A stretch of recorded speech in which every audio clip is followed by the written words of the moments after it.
Hey everyone, guess who's back? It's Kamish back here with another draft preview, and this time we got a guy in my division out of the red and white, Adrian in the age crew.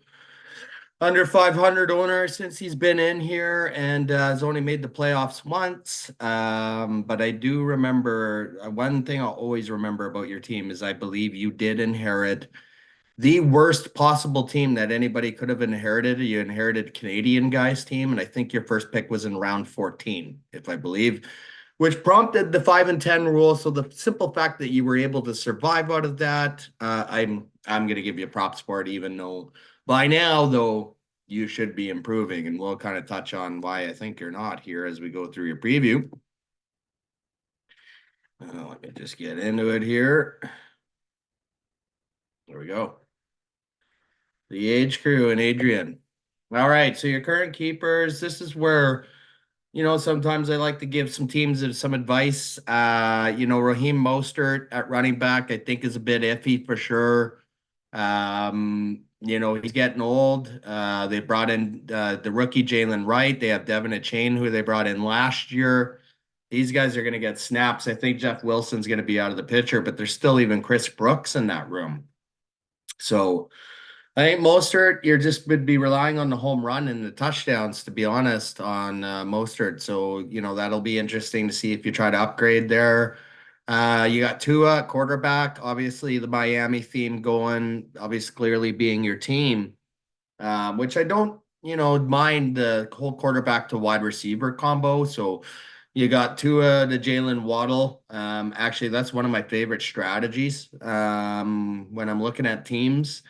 If you can get that quarterback wide receiver combo and the double dip on certain weeks, generally you can win those weeks, especially if your quarterback gets 4 touchdowns and the wide receiver gets 3. So obviously that's clearly what you're going to be shooting for with the Tua Jalen connection, which, again, the hard part there is Waddle's not even the number one, but he did sign a long-term contract, and let's face it, Tyreek Hill's not getting any younger, and he may run into a contract dispute himself if he wants a payday, and obviously, I don't know if Miami'd be willing to pay an old guy, even though he's got that elite speed. Cleveland's going through the same thing right now with Amari Cooper. He's trying to get one more payday. And I just, at the age of 30 or when they get into their 30s, it's just not worth it, right? So you also have a couple other wide receivers off teams that don't do very well. Christian Kirk, he got hurt towards the end of last year, but the good news there for Christian Kirk owners is Calvin Ridley left, leaving Christian Kirk as the clear-cut WR1 in Jacksonville. And I felt he actually was the first receiver there, even when Ridley was there, and then he got hurt. So, and then you got Carolina, Deontay Johnson. Obviously, couldn't. I guess it's just didn't work out for him in Pittsburgh. So now you got him in Carolina with obviously Bryce Young entering year 2 of his development. I do think that Bryce Young will likely do a lot better. But yes, Deontay Johnson is still one of those might work out, might not work out keepers. And then you got Nick Bolton at linebacker for the Chiefs, Super Bowl winner. All you really need to say Nick Bolton should again do fairly well this year. Your picks, ho hum. Really, I don't think you made a single trade last year, and I've always known you to be somewhat of a more active owner, but looked like you took the year off last year. And, I am curious to see where you are at because I know you did also leave the Dynasty League for other reasons, of course. But I would love to see where you're at right now. But the good news for you is you do have the 4th pick in the draft. So you're going to nail somebody good there. Um, I think you're just going to run into the predicament of at 4th, do you pick a future keeper or do you pick someone who's going to put up big numbers? And that's really what you got to look at. This situation you're in, though, with the keepers you have, you could pick a guy like King Henry or maybe Debo at 4, and those guys actually would become a new keeper for you. So that's the interesting part. But the whole hum draft, all original picks, no trades were made. So you have the standard 10-10-9, which I think can be okay. It's kind of like Finn and Trustin Fields. He made 2 moves last year or one. I don't know how many it was. And you're pretty much in the same position. So you have a shot. And I think, teams like you, though, in this position will draft a team that's maybe good enough to make the playoffs, but you're going to have to buy if you want to try to contend for the championship.